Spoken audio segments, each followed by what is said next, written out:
Semangat keusahawanan semakin berkembang dalam kalangan anak muda dengan penghasilan pelbagai idea kreatif.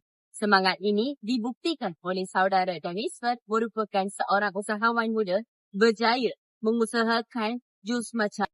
Perniagaan jus matcha beroperasi selama 2 tahun yang menawarkan pelbagai jenis minuman menerusi konsep drive yang unik. Apakah rahsia kejayaan dan cabaran dihadapi kepada jenama jus matcha untuk kekal sehingga hari ini? Jus matcha merupakan perniagaan minuman yang dijalankan menggunakan konsep truck. Daniswar Murgaya merupakan pemilik jus matcha yang berjaya menarik perhatian pelanggan di Sendayan menerusi perniagaan minuman unik berasaskan kelapa dan tebu. Ia menjadi satu tumpuan kepada pelanggan. Normally, mostly people will choose F&B means like barista, coffee. Coffee means barista, tea shops.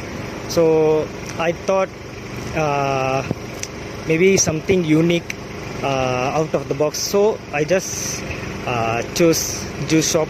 So in juice shop means also I just want a uniqueness lah. So why not we can create a coconut and sugarcane fusion.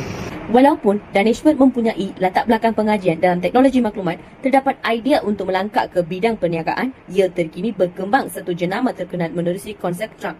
Konsep truck ini membezakan Daniswar daripada perniagaan minuman lain. Daniswar berkata, kebanyakan orang membuat pembelian makanan dan minuman daripada truck kerana suasananya selesa dan ceria. Tambahan pula, perniagaan minuman lain menawarkan yang lebih asas, namun Daniswar ingin menjadikan lebih menonjol daripada orang lain. Actually for me, food truck is now street. People will mostly people will like compared to like a restaurant means people will like mostly street vibes. So food truck one of the vibe lah. So, basic things like if barista means also americano, same things, same menu compared. The coffee another F&B. So I thought I'm the outstanding from there lah. Pelanggan memberiakan jus matcha dengan jenis minuman yang ditawarkan dengan harga berpatutan. Tak, ini second time I datang. Actually yang first time I try coffee with coconut water. So itu I paling suka.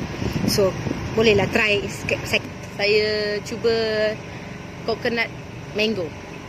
Daniswar penuh dengan berkeyakinan diri untuk mengekalkan jenama jus matcha terkenal seperti perniagaan minuman lain tanpa berputus asa walaupun menghadapi beberapa cabaran seperti cuaca hujan menyebabkan situasi kesukaran kepada perniagaan minuman. Saudara Daniswar menjadi satu inspirasi kepada golongan muda untuk menceburi dalam bidang keusahawan. Saya, Tanam Subramaniam, melaporkan untuk Nadi Bangi.